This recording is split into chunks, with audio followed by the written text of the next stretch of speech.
Բարև ձեզ հարգելի լրագրողներ, առաջիկա առավելագույնը 1 ժամվա ընթացքում պատրաստ եմ պատասխանել ձեր հարցերին, համեցեք։ Շնորհակալություն, պարոն վարչապետ, անկախ դիտորդ դաշինքը հայտարարում է, որ քաղաքական ուժերից մեկը մեծ թվով ավտոբուսներ է ամրագրում արտերկրից ընտրողներ տեղափոխելու համար, կառավարությունը այս մասով ինչ տեղեկություն ունի եւ ինչ մեխանիզմներով է կանխելու դա։ Կառավարության տեղեկությունները կարծում եմ, որ արտահայտված են արտաքին հետախուզական ծառայության հրապարակած հայտարարության մեջ, ինչ վերաբերվում է իրադրության արձագանքին, կարծում եմ նախ իրավական գնահատական պետք է տրվի, բայց քաղաքական առումով ես արդեն ասել եմ, որ իմ համոզմունքն է եւ ես դրանում չեմ կասկածում, որ եթե այդպիսի իրավիճակ լինի տեսականորեն, Ռուսաստանաբնակ մեր հայրենակիցների մեր քաղաքացիների մեծ մասը կքվեարկի մեր օգտին, ես այդտեղ որևէ կասկած չունեմ։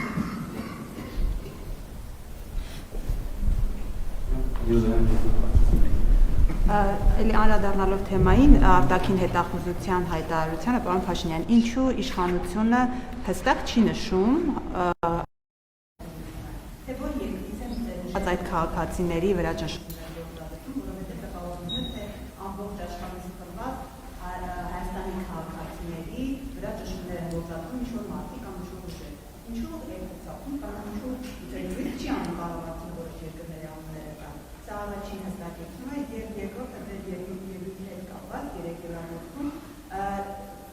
դուք գնացել եք այնտեղ բողոքում եք Հայաստանի ներքին խնդիրներից եկեղեցու ընդդիմությունից ձեզ նաև մեղադրանք են հնչում թե Հայաստանի ներքին հարցեր մասնավորապես օրինակ եկեղեցու հետ կապված հարցերը ինչու եք բարձրաձայնում այն ենթատեքստով, որ օրինակ նույն հոգևորականների հետ կապված դատական որոշումներ վճիռներ էլ չկան։ Ինչու եք դուք այդ ամբիոնը օգտագործում դեռևս ոչ դատական վճռով անգամ Հայաստանի մարդկանց հոգևորականներին մեղադրելու որոշակի արարքներում։ Նախ ես որևէ մեկից չեմ բողոքել, ես մեր դիրքորոշումներն եմ արտահայտել, այդ թվում իմանալով, որ Եվրոպական խորհրդարանի падգամավորները մեր падգամավորների հետ շփումների ընթացքում ասում են, որ տարբեր կազմակերպություններ, անհատներ գալիս են իրենց մոտ, դիմում են իրենց, տարբեր ինֆորմացիաներ են ներկայացնում, դրանից առաջ հայտարարություններ էր եղել եւ այլն, լավ միջազգային հարթակ էր, որպեսզի ես բոլոր հնարավոր միջազգային կառույցների բոլոր հնարավոր հարցերին անդրադառնամ եւ հատ-հատ չանդրադառնամ, ինչ վերաբերում է արտաքին հետախուզական ծառայության հայտարարությանը, դա ինֆորմացիայի ծավալի եւ նպատակահարմարության հարց է, կարծում եմ հետագայում ավելի մանրամասն պարզաբանումները անհրաժեշտության կլինի։ Ենթադրում եմ, գիտեք, ես այդքան մանրամասներով չեմ կարող ասել, ենթադրում եմ կլինեն։ Դուք հոկտեմբերի 16-ին կառավարության նիստի ընթացքում սարսափելի ձեր փորձով կիսվեցիք անդրադառնալով մայրաքաղաքի խցանումներին։ Դուք ասել եք, որ անգամ հեծանվով է Երևանյան խցանումների մեջ դժվար երթևեկություն է կազմակերպվում։ Դուք դրանից հետո հանձնարարեցիք, որ ստեղծվի ճգնաժամային խումբ։ Արդեն անցել է 5 ամիս, բայց մենք ամեն օր լինելով քաղաքում տեսնում ենք նույն մեծաթիվ խցանումները։ Դուք հետևողական եղել եք, տեսել եք ինչ-որ փոփոխություն կամ աշխատանք արվել է, համենայն դեպս տեսանելի ոչինչ մենք չենք տեսնում։ Տեսանելի տեսնում ենք, որ հանրապետությունում ավտոմեքենաների թիվը աճում է, դա տեսանելի հստակ տեսնում ենք, եւ եթե ավտոմեքենաների թիվը աճում է, բնականաբար երթևեկության կազմակերպման մարտահրավերներն են աճում եւ աշխատանքային խումբը ձևավորված է աշխատում է, բայց ես էլի ուզում եմ արձանագրեմ, որ մենք պետքա հասկանանք, որ աշխատանքային խմբի աշխատանքի կարևոր ուղղություններից մեկը լինելու է երթևեկության կարգապահության մակարդակի բարձրացումը, որովհետեւ չենք կարող ոնց ուզենք այնպես քշենք եւ արդյունքում ասենք խցանում ալինում։ Դա շատ համակարգային աշխատանք է եւ պետքա համակարգային լուծվի, բայց դա էլ պետքա հասկանանք, որ մի X պահի այլ վարչական որոշումներ պետքա կայացնենք, որովհետեւ փողոցների ծավալը անսահմանափակ չի։ Մի X ծավալ կա, որից այն կողմ ոչ տեսականորեն, ոչ գործնականում հնարավոր չի անցնել։ Այսինքն աշխատանք արվում է եւ այդ ակնկալիքը, որ շատ հիմա մի օրից մի շաբաթից փոփոխություններ են տեղի ունենալու, ես ճիշտն ասած առիթ չեմ ունեցել լսեմ զեկույցը, թե ինչ է արվել այդ ուղղությամբ, բայց համոզված եմ աշխատանքը արվում է, առաջիկա պատեհ առիթով զեկույց կընդունեմ եւ հաջորդ առիթով գուցե ավելի մանրամասն ձեր հարցին կարողանամ պատասխանել։ Շնորհակալություն, պարոն Փաշինյան, մինչ դուք կառավարությանից էիք վարում, կառավարության շենքի դիմաց բողոքի ակցիա էր, որին հաջորդեց դիմումի հանձնում կառավարության աշխատակազմին, խոսքը միասնության թևեր նախաձեռնության մասին է, որը բարձրաձայնում է, որի ղեկավարը բարձրաձայնում է Ադրբեջանի կողմից նոր դիրքային բարելավումների Հայաստանի ինքնիշխան տարածք ներխուժելու մասով քարտեզներով ներկայացվել է, նախ դուք որքանով եք ծանոթ այդ հայտարարություններին, ինչ է տեղի ունեցել, այն պարագայում, երբ որ դուք հայտարարում եք, որ օգոստոսի 8-ից հետո երկրում խաղաղություն է հաստատված, ինքնիշխան տարածք ինչ ներխուժումներ են տեղի ունեցել, ինչ դիրքային բարելավումներ եւ զուգահեռ նաեւ բարբերաբար այստեղ անհետ կորածների ծնողներն են իրականացնում բողոքի ակցիաներ, այդ թվում նաեւ Արցախում բենզինի պայթյունից թուժածների, անհետ կորածների հարազատները, նրանք անձամբ պահանջում են ձեզ հետ հանդիպում, նախատեսում եք իրականացնել այդ հանդիպումը նրանց հետ։ Առաջի հարցի հետ կապված Պաշտպանության նախարարությունը շատ մանրամասն պարզաբանում տվել է։ Հիմա լրացուցիչ ինչ կա պարզաբանելու, հենց կա հստակ քարտեզ, կա հստակ գիծ դե յուրե նշանակություն ունեցող, ինչ ցույց է տալիս, որ այդ պնդումները չեն համապատասխանում իրականությանը։ Հիմա գիտեք, ձեր հարցի մեջ մի հատ այսպեսի շեշտել կա, ոչ միայն ձեր հարցի մեջ, ասում եք խաղաղությունը, շատ լավ խաղաղություն չի կարող, պատերազմ կա, ես տեղյակ չեմ։ Կամ բան կա, ինչ որտեղ կոնֆլիկտ կա, էսկալացիա կա, կարող է զոհեր կամ վիրավորներ կա, ինչ չեք ասում, ուղղակի խնայում եք ինձ։ Այսինքն որ ասում եք խաղաղություն, բա ինչ ասեմ։ Այսինքն որտե՞ղ է պատերազմը, որտե՞ղ կա պատերազմ, որտե՞ղ կա կրակոց, որտե՞ղ կա վիրավոր, որտե՞ղ կա զոհ, որտե՞ղ կա հարձակում եւ այլն, պայթյուն, ռմբակոծություն, հրթիռակոծություն, որտեղ կա դուք լուսաբանեք գոնե, իմանանք այդ որտեղ կա այդ ամեն ինչը Հայաստանի Հանրապետությունում։ Այսինքն ասում եք խաղաղություն, ասում եք խաղաղություն։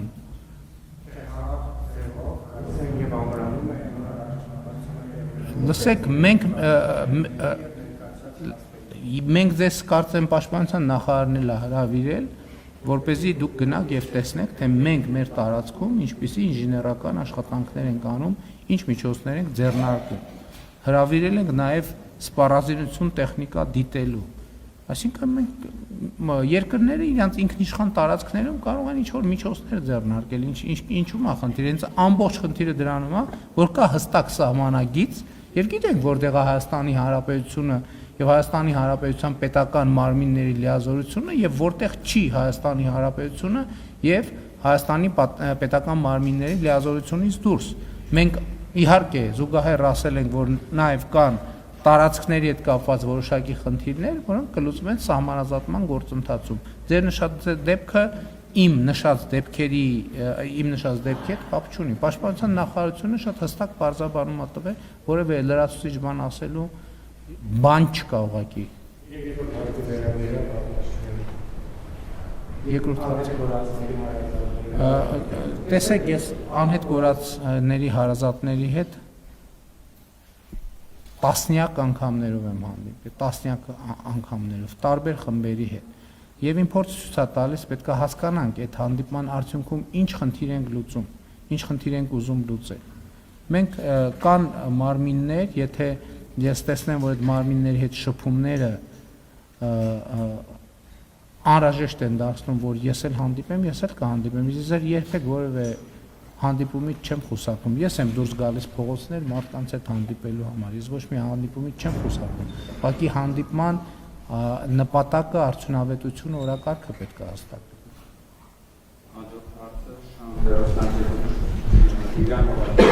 Պարոն վարչապետ, խոսեցիք խաղաղության մասին, երեք թե դուք, թե Ադրբեջանի նախագահը տարբեր հարթակներից այս թեմայի մասին խոսեցիք ստեյության հաստատելով, որ հարաբերական անդորը չկան գրախոսներ, վիրավորներ, կա առևտուր, նաև հույս հայտնեցիք, որ արտահանում իրականացվի դեպի Ադրբեջան, արդյոք հասունացել է պահը եւ մինչեւ ընտրություններ հնարավոր համարում եք փաստաթղթի վերջնական ստորագրումը, հատկապես փորձագիտական շրջանում ապրիլն է նշվում այդ ժամանակահատվածը, այս մասով կա փոխըմբռնում եւ սա փաստաթղթը կապ ունի փոխկապակցված է տարածաշրջանային հաղորդակցությունների կամ TRIP-ի կենսունակության հետ։ Շնորհակալություն։ Տեսեք, դուք ասացիք, որ ես եւ Ադրբեջանի նախագահ խոսել ենք հարաբերական կայունության մասին, մենք չենք խոսել հարաբերական, ես ինչքան ծանոթ եմ, ես չեմ խոսել հարաբերական կայունության մասին։ Ինչքան ծանոթ եմ, Ադրբեջանի նախագահն էլ չի խոսել հարաբերական կայունության մասին։ Ես խոսել եմ խաղաղության մասին, ինչքան տեղյակ եմ, Ադրբեջանի նախագահն էլ է խոսել խաղաղության մասին։ Այսինքն հասկանում եք, տեսեք, հարաբերական կայունությունը ուրիշ բան է, խաղաղությունը ուրիշ բան է։ Մենք խոսում ենք խաղաղության մասին։ Ինչ վերաբերում է խաղաղության համաձայնագրի ստորագրման հնարավորությանը, ինչպես առիթ ունեցել եմ ասելու, այդ ուղղությամբ լուր, հանդարտ, հանգիստ դիվանագիտական աշխատանք արվում է, բայց ես ասեմ, ես կասկած չունեմ, որ այդ խաղաղաձայնագիրը կստորագրվի։ Հիմա կստորագրվի ապրիլին, մայիսին, հունիսին, սեպտեմբերին, թե երբ, դա երկրորդ խնդիրն է, բայց կստորագրվի։ Բայց շատ կարևոր է արձանագրել եւ թերևս առաջին անգամ է, կամ առաջին անգամ եթե չէ, հիմա արդեն ավելի հստակ է այդ համընկնումը Հայաստանի եւ Ադրբեջանի դիրքորոշումների, որ նույնիսկ խաղաղության համաձայնագիրը ստորագրված չլինելու եւ նախաստորագրված լինելու պայմաններում խաղաղությունը հաստատված է։ Մենք հիմա խոսում ենք խաղաղությունը ամրապնդելու եւ խաղաղությունը հետ շրջելու անհնարինության մասին։ Եվ այս առումով ավար կարևոր են ներքաղաքական process-ները թե Հայաստանում, թե Ադրբեջանում կարևոր, որովհետև Հայաստանում էլ կան ուժեր, ենթադրում եմ Ադրբեջանում էլ կան, ճիշտն ասած Ադրբեջանի ներքաղաքական կյանքին շատ մանրամասներով ծանոթ չեմ, ովքեր այդքան էլ գոհ չեն խաղաղությամբ եւ պիտի փորձեն հետ շրջել խաղաղությունը։ Մենք Հայաստանի Հանրապետության քաղաքացիներս պետքա տեր կանգնենք հաստատված խաղաղությանը եւ այն դարձնենք անշրջելի։ Եվ երեք ես Եվրոպական խորհրդարանի ամբիոնից առիթ ունեցա դրա մասին խոսել։ Դե գիտեք, դրանք գործոններ են, որոնք ավել կամ պակաս ազդում են մեկը մյուսի վրա, բայց այնուամենայնիվ դրանք տարբեր օրակարգեր են։ Հաղորդակցությունների հետ կապված մենք առաջ ենք գնում, աշխատում ենք շատ ակտիվ եւ առաջ ենք գնալու։ Երեք էլ Եվրոպական խորհրդարանից ամբիոնից ես ասացի, որ մենք տենց ընկալում, որովհետեւ կա։ Ես զգում եմ, որ նաև Ադրբեջանում, Թուրքիայում տենց ընկալում կա, որ Հայաստանը կարող է փորձի ձգձգի, ինչի համար պետք է Հայաստանը փորձի ձգձգի։ Մենք ընդհակառակ ուզում ենք րոպե առաջ այդ խնդիրը լուծվի, րոպե առաջ, առանց չափազանցության րոպե առաջ, որովհետև դա ֆունդամենտալ կարևոր հարց է մեր այսօրվա եւ ապագայի մեր պատկերացրած ճարտարապետությունը իրականացնելու տեսակետից։ Եվ էլի ուզում եմ վերահաստատել, որ մենք պատրաստ ենք Կորնիձորից երասխով ապահովել Ադրբեջանի արևմտյան շրջանների եւ Նախճեվանի ինքնավար հանրապետության կապը։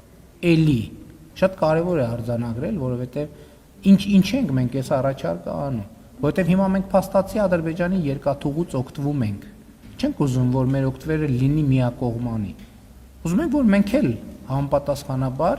քայլ-քայլի դիմաց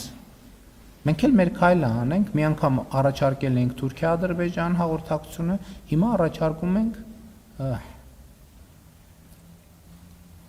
Կորնիձորից երասխով Ադրբեջանի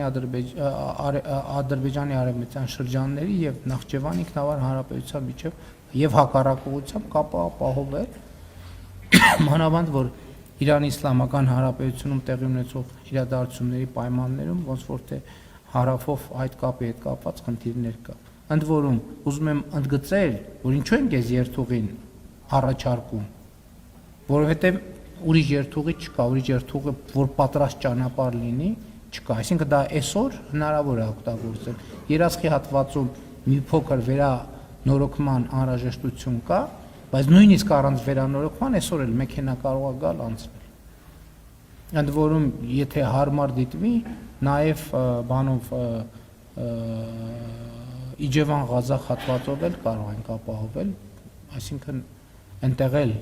մի կտոր կա, որ տեսականորեն կարող են մեքենաները անցնել։ Էլի եմ ասում, շատ կարևոր է, արձան ինչ ենք առաջարկում։ Առաջարկում ենք նախ խաղաղությունը ամրապնդելու տրամաբանությամբ,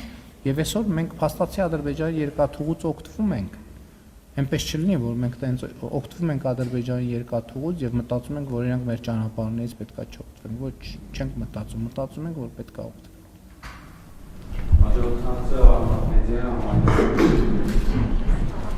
Պարոն Փաշինյան, երեք Եվրոպական խորհրդարանում խոսելով էլի խաղաղության մասին, դուք նորից ակնարկեցիք, որ իշխող ուժը ուզում է խաղաղություն, ընդդիմությունը ուզում է պատերազմ, եկեղեցին ու ընդդիմությունը։ Ուզում եմ հասկանալ, ինչու պետք է ընդդիմությունը կամ եկեղեցին ուզեն պատերազմ, մանավանդ նրանք էլ հակադարձում են ձեզ, որ դուք եք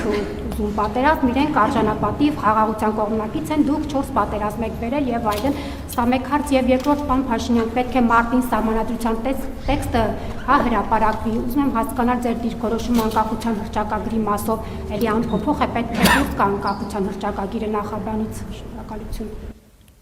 Ես դրա մասին արտահայտել եմ կարծիքս եւ չեմ կարծում փոխելու անհրաժեշտություն չեմ տեսնում։ Այո, նոր սահմանադրության մեջ անկախության հռչակագրին հղում պետքա չլինի եւ ասեմ ինչու։ Որովհետև անկախության հռչակագիրը կառուցված է կոնֆլիկտի տրամաբանության վրա։ Չենք կարող մենք կոնֆլիկտի տրամաբանության վրա գնալ եւ ուզենալ անկախ պետություն կառուցել։ Եվ թե ինչ նկատի ունեմ, հիմա շատ չմանրամասնեմ, նախորդիվ անկախության հռչակագրի օրվա նվիրված իմ ուղերձներում ես իմ դիրքորոշումը մանրամասն արտահայտել եմ։ Հիմա անդրադառնալով այն հարցին, թե ինչ եմ ասում, որ օրինակ եկեղեցին ստանձնել է Կտրիչ Ներսիսյանը եւ իր խումբը ստանձնել է պատերազմի կուսակցության առաջնորդությունը, շատ պարզ բացատրություն ունի։ Ես գնում եմ պատարակների եւ տեսնում եմ, որ պատարակի ժամանակ, օրինակ, ընդ որում պատարակի տեքստում այդպիսի բան չկա, ասենք պատարակի տեքստից շեղվում են եւ ասում են, հղում են անում Արցախի հանրապետություն եւ այլն, շատ լավ հասկացան։ Եկեք բոլորը սկսենք ենթադրենք հղում ենք անում Արցախի հանրապետություն, դա ինչ է նշանակում։ Դա նշանակում է կոնֆլիկտ։ Դա նշանակում է կոնֆլիկտ։ Այսինքն հղում ենք անում բոլոր Արցախի հանրապետություն եւ այլն, դա նշանակում է նախ կոնֆլիկտ, հետո եթե այդ տեսությունը մենք ворթեգրում ենք, այդ տեսության ворթեգրման ճանապարհին պետքա գնալ կոնֆլիկտի։ Բա ո՞նց ենք լուծում։ Դա նշանակում է ամեն այդպիսի նախադասությունը նշանակում է պատերազմի կոչ, այսօր վաղը մյուս օրը, մյուս օրը ես չգիտեմ, բայց դա նշանակում է պատերազմի կոչ։ Եվ ընդ որում ես ուզում եմ ընդգծել այն ժամանակ, որովհետև գիտեմ, հեսա կասեք, բա ինչի եք ասել դուք Արցախ Հայաստանի եւ վերջ։ Աստվածաշնչում մի հատ sense հատված էլ կա, հիմա վստահ չեմ, որ բառացիկը մեջ բերեմ։ Երբ ասում եմ ողջ parեցինք եւ դուք լաց չեղաք, մոտավորապես կներեք ճշգրտությունը չեմ երաշխավորում, նվակ հնչեցրինք եւ դուք պար չեկաք։ Այն ժամանակ, երբ որ պայքարելու ժամանակներ, ինչ-որ բոլորը բան էին, կենտրոնացած էին բանում, ոնց Երևանում կառավարությունը փոխեն։ Ուզում էին զորքը հետ քաշեին, որ գային Երևանում հեղաշրջում անեն։ Ավարտվել այդ պատումը, ես ասել եմ Ղարաբաղյան շարժում չկա։ Եվ ամեն անգամ, երբ որ խորանից ասենք հղում են անում, երբ որ ամեն ամբյորնից ասում են Արցախի հանրապետություն, այդ պատերազմի բան է, պատերազմի ճանապարհին ոտք դնել է։ Ամեն անգամ մենք տենց ասում ենք Ադրբեջանն էլ իր հերթին իր խոսույթն է զարգացնում։ Այդ որ ասում են վերադարձի, ինչ վերադարձի, որտեղի վերադարձի։ Բա կա փախստականների վերադարձի թեմա, Ադրբեջանն է նույն ձևի նույն թեման է առաջ քաշում։ Այդ թեմաները զարգանալու են, բախվելու իրան դառնան պատերազմ։ Այսինքն ձեզ թվում է նախին պատերազմները տենց ինչ որ բոլորը վեր են կացել ասել պատերազմ, տենց հումանիտար, շատ անմեղ թեմաներից սկսել են բան, մի քար, մի հուշարձան, շատ կարևոր եւ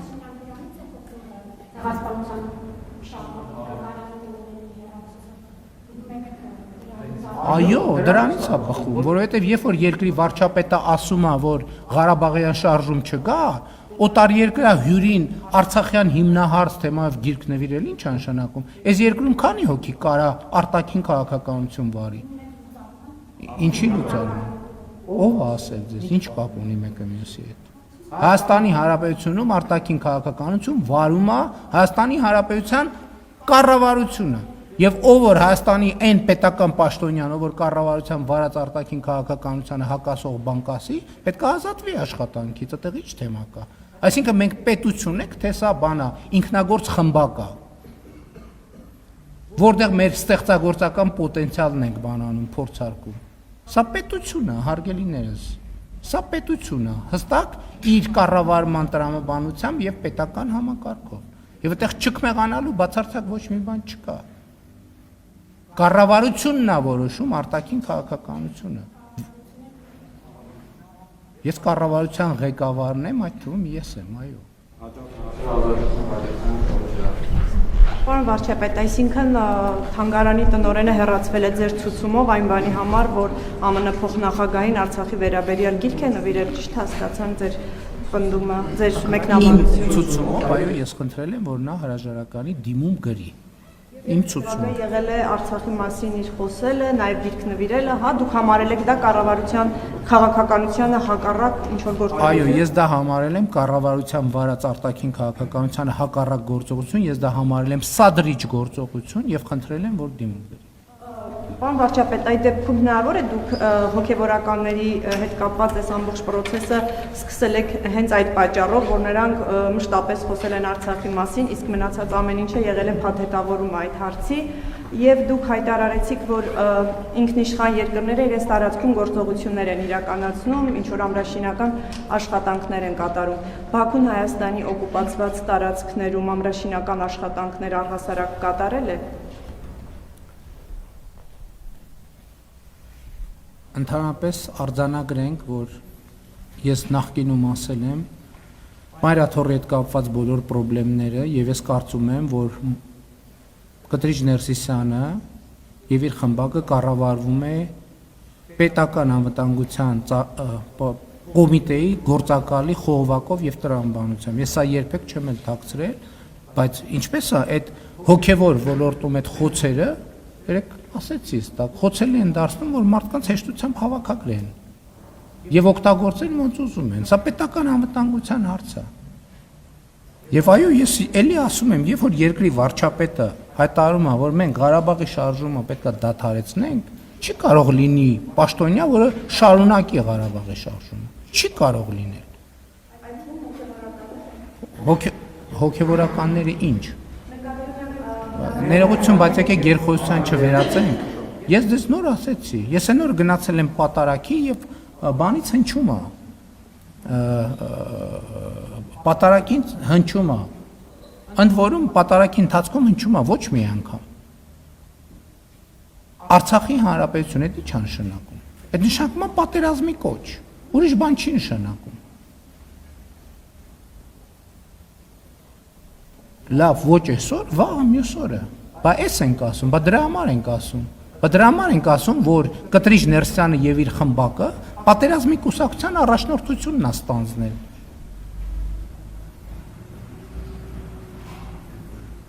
Պետքա չլինի այդպիսի բան։ Պետքա չլինի։ Ոնց կարա երկրում լինի 6 հատ արտաքին քաղաքականություն։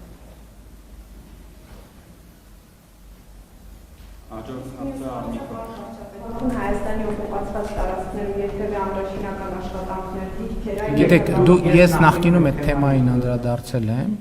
որ մենք ունենք սահմանազատման հետ կապված խնդիրներ։ Ես չեմ կարող հարցը դիտարկել մի հարթության մեջ, որովհետև եթե ձեր հարցի արդարորեն պատասխանեմ, պետք է պատասխանեմ երկու կողմերի մասին։ Դրա համար դուք գիտեք ճշմարտությունը, ես մեկնաբանություն չեմ անում։ Հիմա փաստն այն է, որ երկուստեք մենք խուսափում ենք նման բաներից,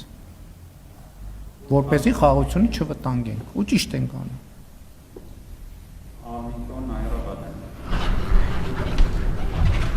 Պարոն Փաշինյան, երեք Ստրասբուրգում ձեր հետ համատեղ ճեպազրույցի ընթացքում Եվրախորհրդի խորհրդարանի ղեկավար Ռոբերտո Մեծոլան հայտարարեց, որ անցած տարի նոյեմբերին Մոլդովայում բացված գրասենյակը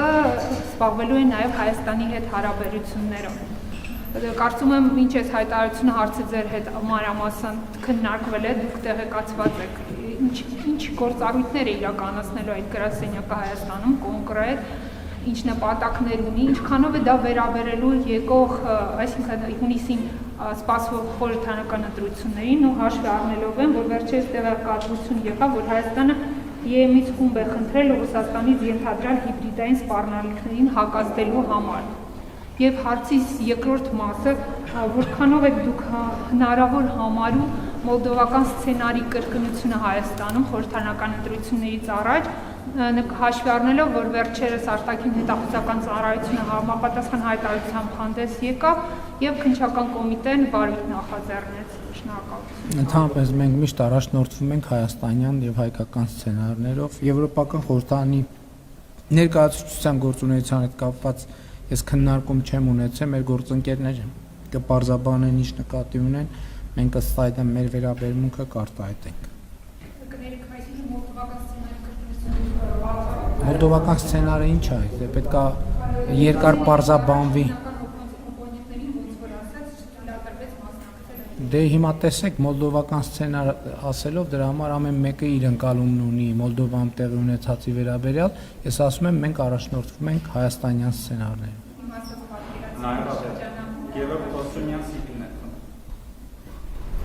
Պարոն վարչապետ, երկու հարց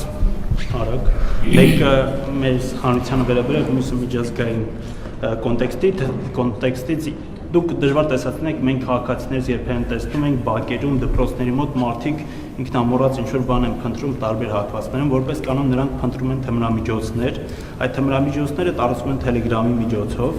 ու տարբեր աղբյուրների, տարածման ֆինանսավորումը Bitcoin-ի միջոցով է, ու սա շատ դժվար է բացահայտել։ 2018-ից սկսած վիճակագրությունը ցույց է տալիս, ես մինչև 2024 թվերը ունեմ, որ 158%-ով աճ է արձանագրվել, հասկանում եմ Telegram եւ մյուս համակարգերը։ Նախորդ տարի դուք ընդունեցիք ռազմավարություն ու այս առումով պայքարում եք, ես ուզում եմ հասկանալ, թե ինչ արդյունքներ ունենք այս մասով, ունենք արդյոք դրական տեղաշարժ, ինչ ունենք Telegram-ի մասով, որտեղ Telegram-ը շատ փակ է ու չի թողնում, որ ինֆորմացիան դուրս գա, ու ձեր գնահատականը իրավաբանների գործողությանը։ Երկրորդ հարցը միջազգային Եվրոպայի խորհրդարանում ձեր ելույթի ժամանակ նշեցիք, որ Հայաստանի ԵՄ-ին մեծացման ճանապարհին այս պայն ամենալուրջ խոչընդոտը Եվրոպական միության եւ Վրաստանի միջև ծառայեցված քաղաքական երկխոսությունն է եւ հույս հայտնեցիք, որ այդ գործընթացը կվերադառնա կառուցողական հուն։ Արդյոք այս հայտարարությունը փոխկապակցված է ձեր վերջին Թբիլիսյան այցի հետ, վրացական կողմից եղել է խնդրամ կամ հորդոր այս խնդիրը բարձրացնել եվրոպացի գործընկերների մոտ։ Վրացական կողմից խնդրանք կամ հորդոր չի եղել, բայց մյուս կողմից մենք ընդհանուր օրակարգեր ունենք եւ այդ օրակարգերի շուրջ աշխատում ենք եւ իմ մտահոգությունն եմ բարձրաձայնել եվրոպական խորհրդարանի ամբիոնից, որովհետեւ կարծում եմ, որովհետեւ իսկապես մենք մտահոգված ենք այդ իրավիճակով, որ կա Եվրոպական միության եւ Վրաստանի հարաբերություններում եւ դա մեզ անհանգստացնում է։ Ինչ վերաբերում է, տեսեք, դուք ասում եք 158% աճ է տեղի ունեցել, պետք է արձանագրել, ինչի 158% աճ է արձանագրվել։ Արձանագրվել է բացահայտումների 158% աճ, որովհետև եթե բացահայտումների աճ չլներ, մենք այդ դեպքերի մասին պարզապես չէինք իմանա։ Եվ դա ընդհանուր առմամբ խնդրեմ է, դուք տեղյակ եք, որ մենք նաև անվտանգության խորհրդի նիստերում ենք այդ թեմաներով անդրադարձել եւ ռազմավարության հետ կապված հայտնի իրադարձությունները գիտեք եւ մենք անդադ խոսում ենք դրա մասին, բայց պետք է այդ էլ արձանագրենք, որ սա գլոբալ երևույթ է, այնպես չէ, որ Հայաստանում մի առանձին վերցրած իրավիճակ է զարգանում, բայց մյուս կողմից դա մեզ չի հանգստացնում կամ մեզ չի թույլատրում, մենք պետք է հետևականորեն դրա դեմ պայքարենք։ Եվ ուզում եմ ասեմ, օրինակ, դրա դեմ պայքարի ձևերից մեկը 300 դպրոց նախագիծն է, որտեղ կան խաղահրապարակներ, ֆիզկուլտուրայով, սպորտով ավելի շատ զբաղվելու հնարավորություններ, ֆուտբոլի դաշտերի կառուցում եւ այլն եւ այդպես շարունակ, որպեսզի երիտասարդությունը ավելի շատ ստեղծարար զբաղմունքների վրա կենտրոնանալու հնարավորություն ունենա եւ իհարկե իմ ընկալումը նաեւ այն է, ես ուզում եմ ուղղակի ձեզ ասեմ եւ ես դենց հանձնարարական տվել եմ մեր իրավապահ մարմիններին, որ մենք պետքա կենտրոնանանք խոշոր ներկրումների եւ արտադրության վրա, որովհետեւ եթե ես չգիտեմ էլ մի պակետում ինչքան է ելնում, ասենք չգիտեմ 0.00 չգիտեմ քանի գրամ, այսինքն եթե պատկերացնենք մի տոննա բան կա,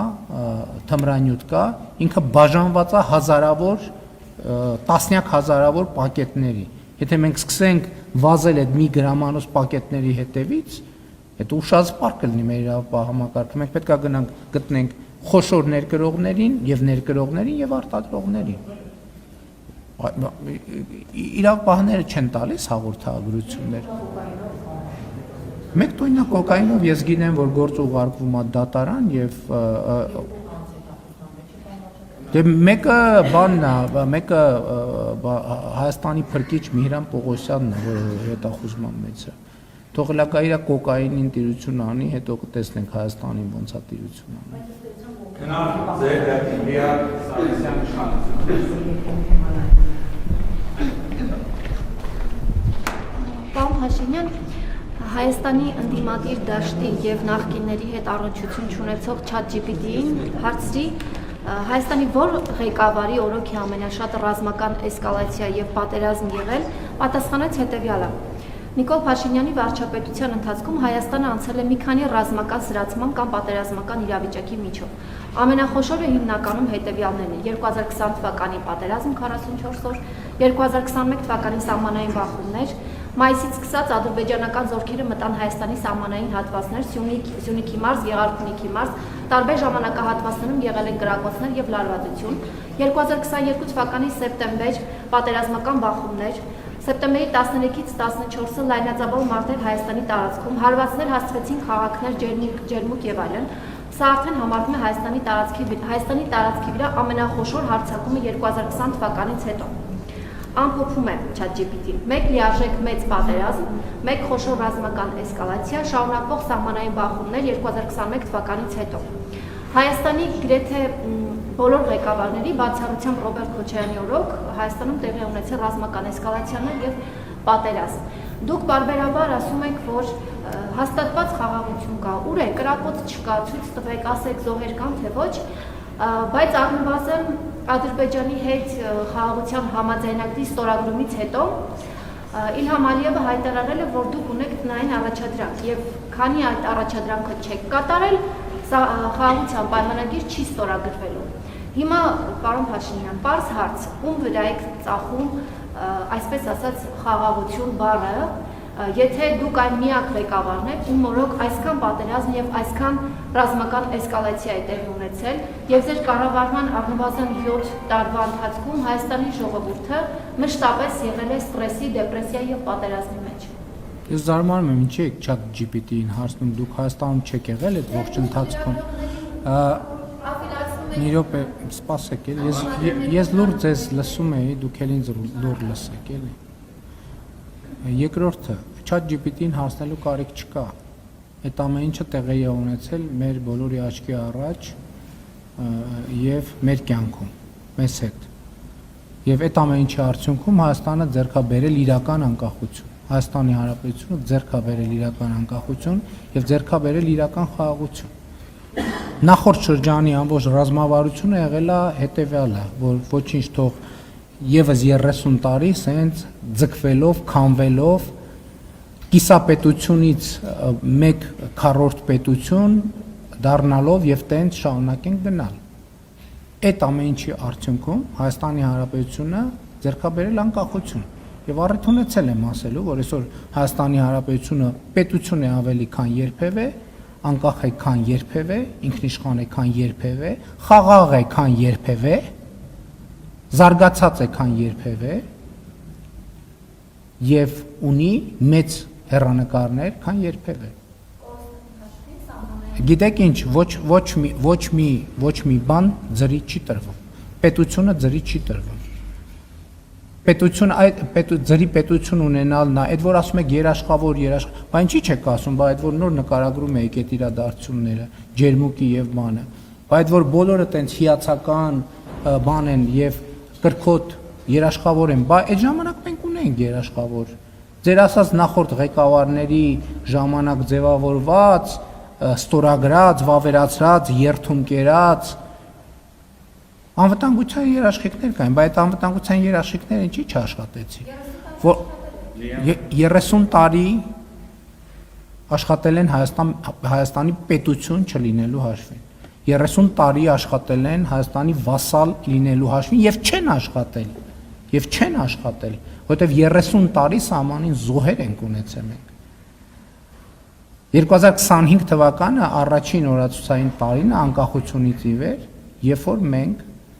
Ադրբեջանի հետ հրաձգության հետևանքով ոչ զոհ ունենք, ոչ վիրավոր։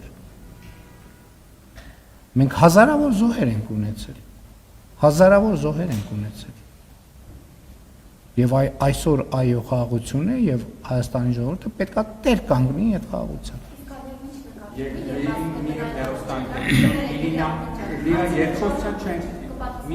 Պատասխանեցի ես ձեր հարցին։ Վարչապետ,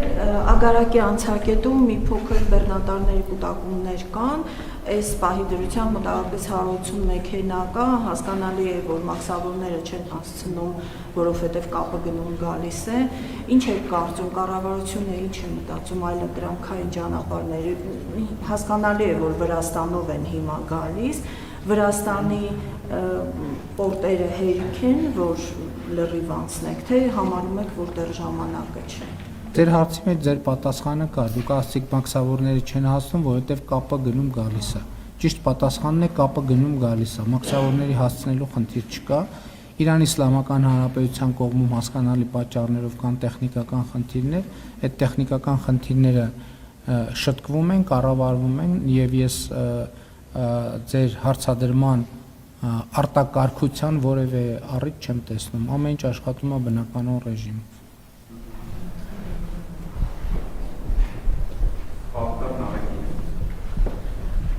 Շնորհակալություն, պարոն վարչապետ, ճիշտ ենք հասկանում, որ ով Արցախ անունը տվեց, դա համարվելու է Հայաստանի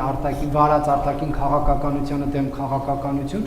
Խոսքի օրինակ ասի տատս պապս Արցախից են եղել եւ ինչ որ ասենք գործից ազատվելու է կամ ինչ որ ճնշումների է ենթարկվելու եւ այդքան շատ գովազդված 300 դպրոց 500 մանկապարտեզի թեման Factor TV-ին կրթության, գիտության, մշակույթի, սպորտի նախարարությունից տվյալներ են տրամադրել, ըստ որոնց 300 դպրոցներից հիմնանորոգվել կամ վերանորոգվել է ավելի քան 100, իսկ 500 մանկապարտեզներից ու նախակրթարաններից ընդհանրապես 280-ը, սա հնգամյա ծրագրի շրջանակներում էր 21-26 թվականների, հասցնելու եք միջև խորհրդարանական ընտրություններ մնացածը կառուցել թե ոչ, եւ արդյոք չի ստացվում, որ այս ծրագիրը տապալվել է եւ մեկ հարց էլ դուք մի առիթով պատմել եք թե ինչպես եք վարորդական իրավունք վերցրել, որ 300 մետրից ձեզ նկատել են, բերել տվել են, ասել են վերցրեք գնացեք, սա ձեր խոսքերն է։ Factor TV-ն այս ընթացքում փորձել է իրավապահ համակարգի այդ գրագրության հարցումների միջոցով բարձել, թե ձեր այս հայտարարությունը ինչ իրավական գնահատականի արժանացել եւ որևէ գործընթաց ձեր հայտարարությունից հետո, որը եղել է դատախազի եւ մյուս իրավապահ համակարգի ներկայացուցիչների մոտ արված, չի արժանացել, բայց մենք գիտենք, որ բազմաթիվ քաղաքացիներ քրեական հետապնդումների են ենթարկվում ոչ օրինական ճանապարհով վարորդական իրավունքներ ձեռք բերելու համար։ Շատ լավ, իրավապահները պետքա գործեն, եթե հայտարարության մեջ կա արձագանքելու առիթ, թող արձագանքեն։ Ինչ վերաբերվում է ձեր առաջին հարցին, ուրեմն ես շատ հստակ ասացի, որ պետության մեջ չի կարող լինել երկու արտաքին քաղաքականություն։ Մարդիկ կարող են ասել Արցախից եմ, Վանից եմ, Մուշից եմ, Մոսկվայից եմ, Բերլինից եմ, չգիտեմ էլ որտեղ Մինվոդիից եմ, դա ինչ կապ ունի իմ ասած թեմայի հետ։ Մարդը ինչ ուզում է կարող ասի։ Խոսքը պետական պաշտոնյայի եւ դերաբաշխման մասին է եւ քաղաքական գնահատականի մասին։ Հիմա ես ասում եմ, եկեղեցու խորանից ասում են Արցախի հանրապետություն, օրհնի Արցախի հանրապետությունը։ Եվ այստեղ ես ոչ թե իրավական գնահատական եմ տալիս, այլ քաղաքական։ Ասում եմ, որ Կտրիչ Ներսիսյանը ստանձնել է պատերազմի կուսակցության առաջնորդությունը Հայաստանի հանրապետությունում։ Եվ սա ասում եմ նաեւ ուրիշ տեսակետից։ Հայաստանի Ծառայքելական Սուրբ Եկեղեցու պատարագում 40-ից ավել անգամ խաղաղություն բառը օգտագործվում է, 40-ից անգամ, ավել անգամ։ Ընդ որում 4 թե 5 անգամ ընդգծելով Տեր Աստված տուր աշխարհին խաղաղություն, Տեր Աստված տուր աշխարհին խաղաղություն։ Եվ սա նաև այստեղ հոգևոր ծառայության բնույթի մասին է։ Եվ սա եւս մեկ օրինակ է, որ այդ մարդիկ հոգևոր ծառայության հետ ընդհանրապես կապ չունեն։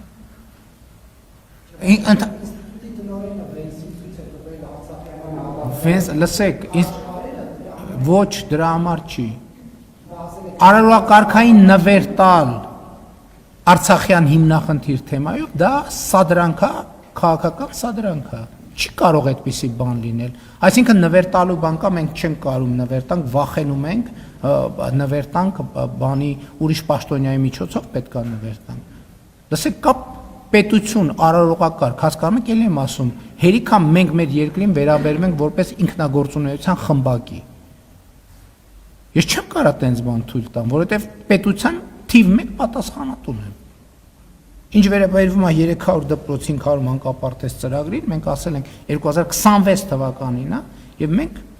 համոզված եմ, որ կհասցնենք, ենթադրենք արդյունքում լինի, որ կառուցեցինք, որովհետև ընթացքի մեջ 350-ից ավել դպրոց է։ Ենթադրենք արդյունքում 2026 թվականի դեկտեմբերի 31-ին պարզվի, որ պատրաստի դպրոցների թիվը 315 է կամ 298, դրանից ի՞նչ է փոխվում։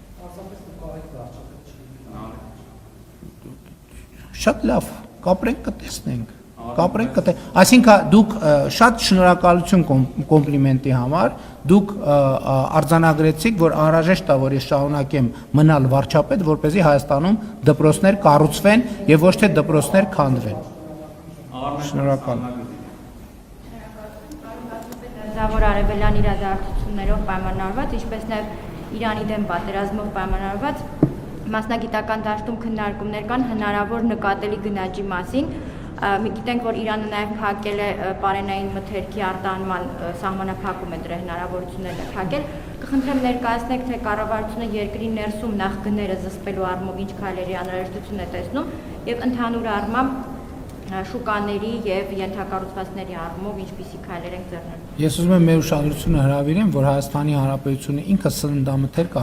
արտահանող երկիր է։ Մենք տասնյակ հազար տոննաներով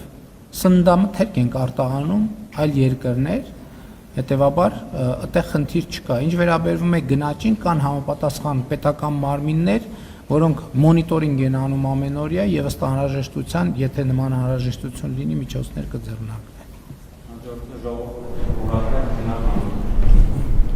Պարոն վարչապետ, ժողովուրդ օրաթերթը 15 տարի շարունակ անդրադարձել է բանակում չծառայած պաշտոնյաներին, նրանց պաշտոնյալ որդիներին եւ մեր հրապարակումները շարունակվում են։ Ակնհայտ քաղաքական որոշմամբ վերջերս վերաբացվեց Նարեկ Կարապետյանի բանակում չծառայելու թեման եւ ըստ էության քննչական կոմիտեում քննությունը շարունակվում է։ Այս անգամ ուզում եմ հնչեցնել երկու անուն։ Ձեր թերթում աշխատում էր սպորտային լրագրող, ով հիմա զբաղեցնում է ֆուտբոլի ֆեդերացիայի փոխնախագահի պաշտոնը, Արմեն Նիկողոսյանի մասին է։ Հրապարակվել է, որ նրա որդին եւ եղբորորդին ազատվել են պարտադիր զինծառայությունից։ Նիկողոսյանը ազատել է որդուն իբր թե ֆուտբոլիստ է։ Ակնհայտ երևում է հայրը ՀԽԽ փոխնախագահն է, որդին իբր ֆուտբոլիստ է եւ ազատվել է բանակից։ Շահերի բախումը, դիրքի չարաշահումը ակնհայտ կա։ ՊՆ հարցում ենք արել պարոն վարչապետ, պաշտպանության նախարարությունն ասում է անձնական տվյալ է եւ ոչինչ չի տալիս։ Խնդրում եմ ձեր օգնությունը, կրկին ձեր դուրն եմ եկել, խնդրելով, որպեսզի ձեր ձևով պարոն վարչապետ հանձնարարեք այս գործը վերաբացեն, ուսումնասիրեն, տեսնեն հիմքը։ Եվս մեկ անուն հնչեցնեմ ձեր թույլտվությամբ։ ԿՓ խմբակցության պատգամավոր Նարեկ Գրիգորյանն է, ով ըստ հետքի ինքնավնասումով է բանակից ազատվել, գուցե սրա մասով էլ բարույթի հարուցումը օգնի պարզել պետական պաշտոնյան ինչպես է ինքնավնասումով տարիներ առաջ ազատվել բանակից։ Այս տարի պարոն վարչապետ ձեր թույլտվությամբ Սուրեն Պապիկյանը հայտարարեց, որ աշխատանքից ազատել են ՊՆ աշխատակցի այն ծնողներին, որոնց զավակները այլ երկրի քաղաքացի են։ Ուստի կարծում եմ պարոն վարչապետ ձեր համար էլ բանակից փախչելու թեման սկզբունքային հարց է, անձնական տվյալների թիկունքում թաքնվելը չի ստացվի։ Խնդրում եմ եւս մեկ անգամ ձեր ձևով հանձնարարեք իրավապահ մարմիններին այս երկու կոնկրետ անձանց մասով վերաբացեն, ուսումնասիրեն, մենք էլ հասկանանք, թե ինչ հիմքով են վերոնշյալ անձիկ, նրան արտոնյալ որդիները Նարեկ Գրիգորյանը, ՀՀ փոխնախագահի որդին, բանակից ազատվելու։ Շնորհակալություն։ Նախ ես կարծում եմ, որ ընդհանուր առմամբ բոլոր այն մարդիկ, ովքեր իրենց տղաներին այլ երկրի քաղաքացիություն են շնորհել, որպեսզի նրանց բանակում չծառայեն, ընդհանրապես պետական համակարգում աշխատելու իրավունք պետքա չունենան եւ մենք պետքա սա անենք օրենսդրական կարգավորումով, որը ինքնաշխատ աշխատի։ Ինչ վերաբերվում է ձեր հայտարարություններին, երկու դեպքում էլ Հայաստանի Հանրապետության իրավապահ մարմինները պարտավոր են ձեր ասածը ընկալել որպես հաղորդում հանցագործության մասին եւ համապատասխան ընթացակարգերով հետաքննել։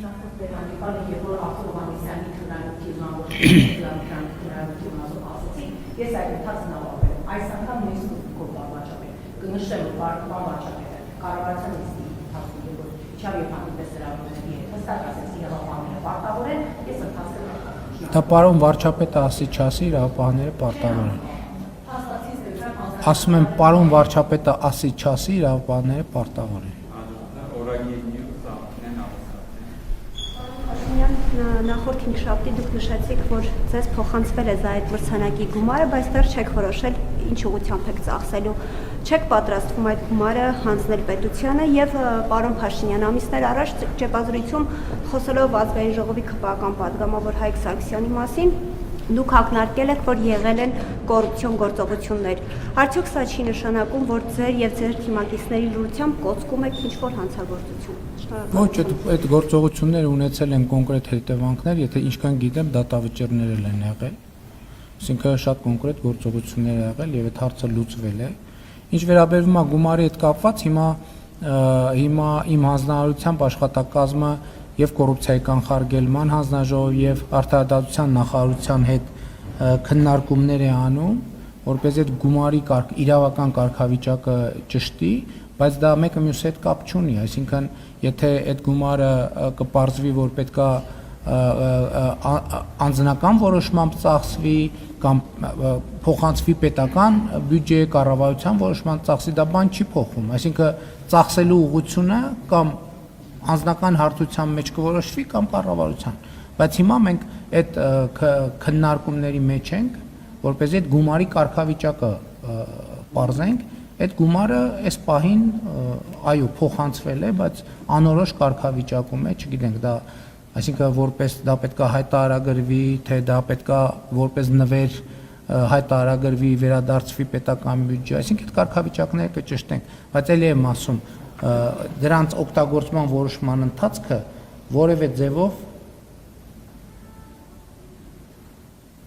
որևէ ձևով բան չի, նկատի ունեմ էությունը չի փոխում, ես ներողություն եմ խնդրում ուղղակի ոնց որ թե հարցերից մեկի հետ կապված։ Ինձ ասում են հարգելի գործընկերներ, ինձ հաղորդում են, որ ձեր տվյալը, որ Իրան Իսլամական Հանրապետության ճանապարհի հետ կապ 180 բեռնատարկա չի համապատասխանում իրականությանը։ 11 բեռնատարկա այս պահին, որը շատ սովորական եւ ամենօրյա իրադրություն է։ Եվ վերջին հարցը հանրային հեռուստաընկերություն ամենազախ։ Շնորհակալ եմ, պարոն վարչապետ, երեք ասել եք, որ թրիփի վերաբերյալ շուտով պայմանագիր կստորագրվի, իսկ բուն շինաշխատանքների հետ կապված ինչ ժամկետ կա հնարավոր է հետաձգվի Իրանում տեղի ունեցող ռազմական գործողություն։ Հիմա ակնհայտ է, որ Միացյալ Նահանգների վարչակազմը այսօր գոնե թրիփը առաջնահերթությունների մեջ չի, որովհետև տեսնում եք ինչ է կատարվում եւ ինչով են զբաղված։ Այդ ցավոք հավանականությունը մեծ է, որ process-ների վրա ժամանակի առումով կազդի, որովհետեւ նույն մարդիկ, ովքեր, այսինքն հիմա Ամերիկայի կառավարությունը կենտրոնացած է այդ խնդրի վրա, բայց իհարկե եթե կպարզվի, որ չի ազդի, ավելի լավ։ Վերջ, շնորհակալ եմ։